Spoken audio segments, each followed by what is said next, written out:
Então é uma malandragem. Os caras fazem de malandragem. Por quê? Eu conversei com vários deputados e senadores e o que aconteceu foi que o que está impedindo, né, a aprovação desse projeto.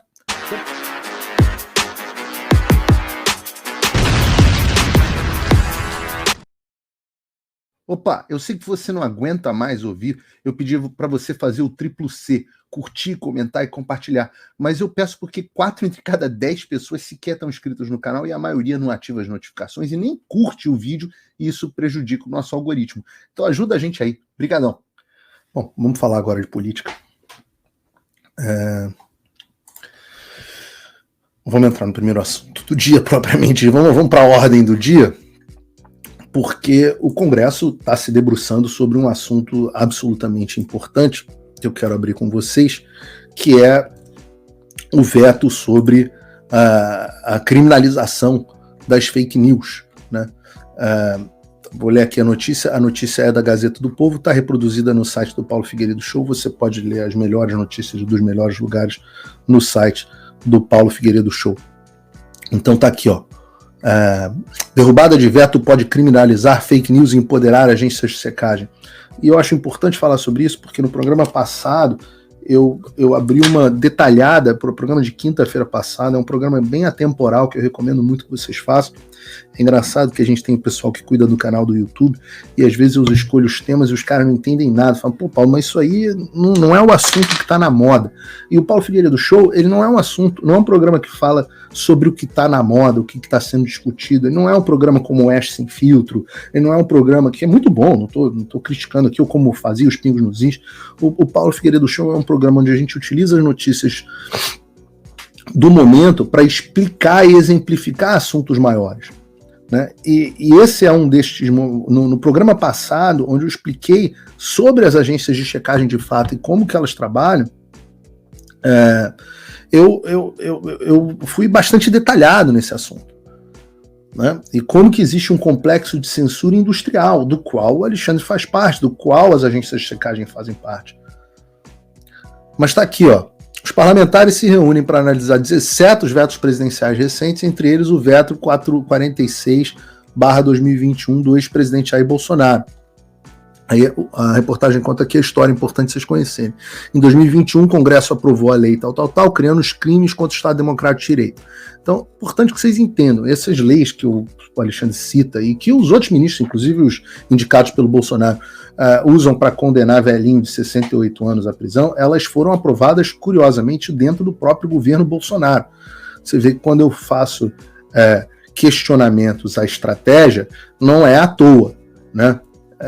Essa lei como um todo é uma lei que deveria ter sido vetada na íntegra, mas enfim, pelo menos nós tínhamos um presidente Bolsonaro, que se fosse um outro presidente, se a gente tivesse um Haddad, a gente estava roubado, porque a lei teria sido aprovada integralmente, né?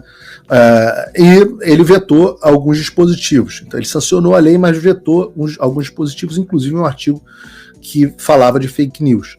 Então, no veto parcial do presidente, ele ressaltou que o dispositivo em questão não era claro sobre a conduta que seria objeto da criminalização e ainda deixava em aberto se haveria um tribunal da verdade, entre aspas, para definir o que seria entendido por inverídico a ponto de constituir um crime. Diz a decisão do presidente, né, no veto. A redação genérica tem o efeito de afastar o eleitor do debate político, que reduziria sua capacidade de definir as suas escolhas eleitorais, inibindo o debate de ideias, limitando a concorrência de opiniões, indo de encontro ao Estado Democrático de Direito, que enfraqueceria o processo democrático e, em última análise, a própria atuação parlamentar. Está absolutamente perfeito o que o presidente disse no veto, né? O que dizia a lei? O que ele retirou? A comunicação enganosa em massa, o artigo 359-O.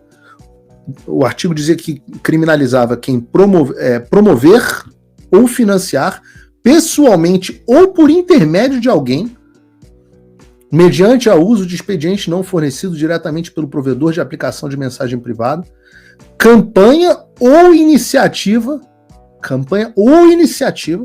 para disseminar fatos que se... Muito mal escrito esse troço, quem escreveu é semi-analfabeto. Para disseminar fatos que se sabem inverídicos e que sejam capazes de comprometer a rigidez do processo eleitoral. Fatos que se sabem verídicos e que sejam capazes de comprometer a rigidez do processo eleitoral.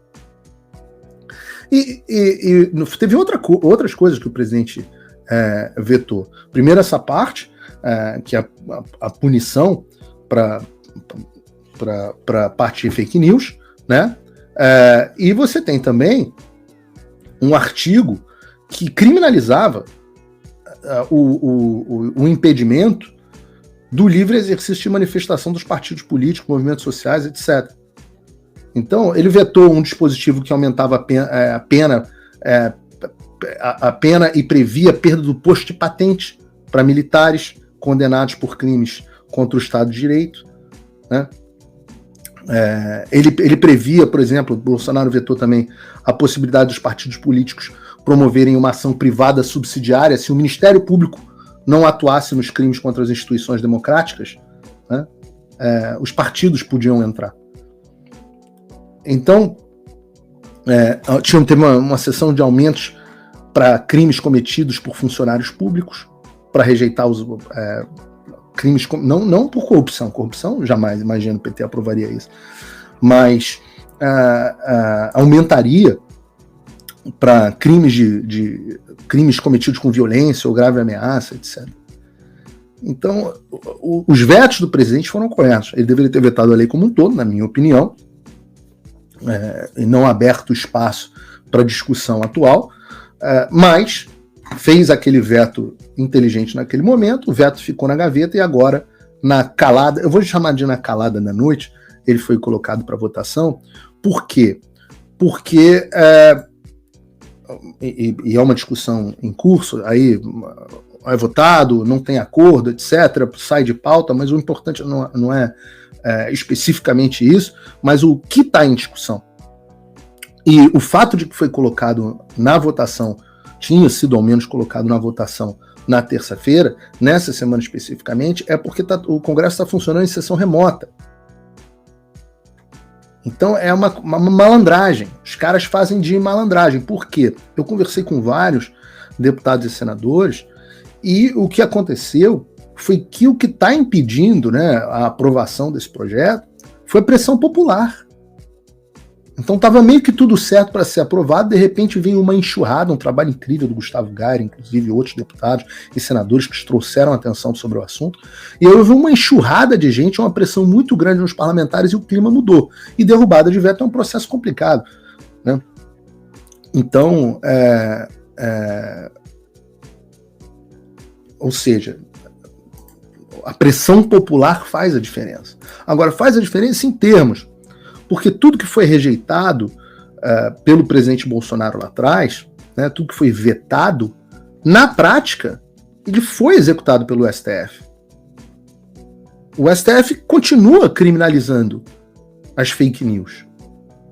Então você pega, por exemplo, né, a gente teve acesso com o que foi divulgado pelos Twitter Files e pelo Congresso dos Estados Unidos, as decisões do Alexandre, ele escreve bem grande lá em negrito: liberdade de expressão não é liberdade de agressão. Mas o que é muito esquisito, porque normalmente o juiz escreve nas decisões, ele faz referência assim: olha, isso é o que diz o Código Penal e isso é o que fez o sujeito. Só que o Alexandre criou essas aspas em negrito que fazem parecer que isso é uma lei. Só que não é uma lei, é uma frase do Alexandre. Liberdade de expressão é liberdade de agressão, é claro que é. E que você seja responsabilizado, existe, a legislação é muito clara nesse sentido.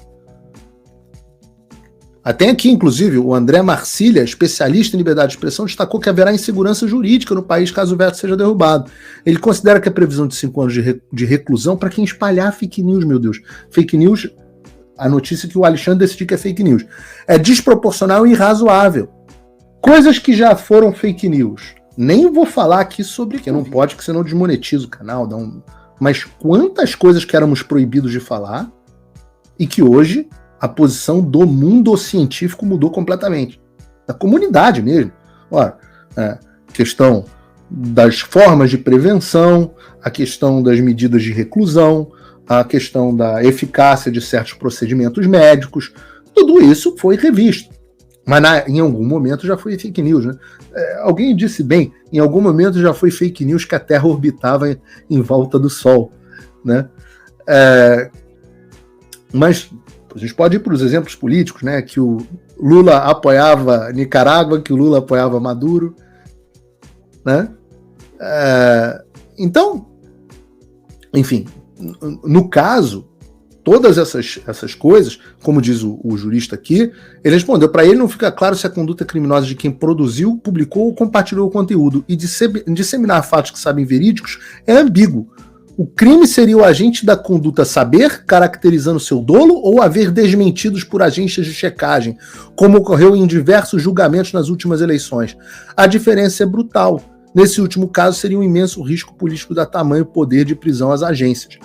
Lembrem-se, eu já expliquei aqui detalhadamente no último programa, mas eu volto a enfatizar. As agências de checagem de fato, você procura, faz o meu curso Fim da América, na próxima turma se abrir no final do ano. Agências de checagem de fato são grupos financiados por globalistas internacionais. Eu estou falando de Jorge Soros, Bill Gates, Pierre Omidyar e vários outros. Eu dou em detalhes quem são as pessoas que financiam essa rede internacional de checagem de fato. Então, no final das contas, você estaria dando, com esse projeto de lei, o poder nem à grande mídia, mas a bilionários internacionais de decidirem quem vai ser preso ou não no Brasil. Veja que loucura. Agora, e graças a Deus, a pressão popular funcionou, mas a retirada de pauta ou não retirada de pauta não é isso que decide o jogo. Isso atrasa o jogo. Opa, desculpe interromper o seu vídeo, mas desde 2022 eu continuo com as contas bloqueadas e o passaporte cancelado pelo Xandão. Se você aprecia o meu trabalho e tudo que eu faço pela liberdade de expressão, tem um lugar onde você pode se tornar meu apoiador com uma pequena quantia por mês. Acesse www.paulofigueiredoshow.com e torne-se meu apoiador, e aí você vai receber conteúdos exclusivos e desconto nos meus cursos. Ou então você pode se tornar meu patrono Gold e passar a me pautar, tem reuniões comigo, você entra para o meu grupo de WhatsApp, que eu uso sempre. O link para tudo isso está aí na descrição. Opa, eu sei que você não aguenta mais ouvir, eu pedi para você fazer o triplo C, curtir, comentar e compartilhar, mas eu peço porque 4 entre cada 10 pessoas sequer estão inscritas no canal e a maioria não ativa as notificações e nem curte o vídeo, e isso prejudica o nosso algoritmo. Então ajuda a gente aí. Obrigadão.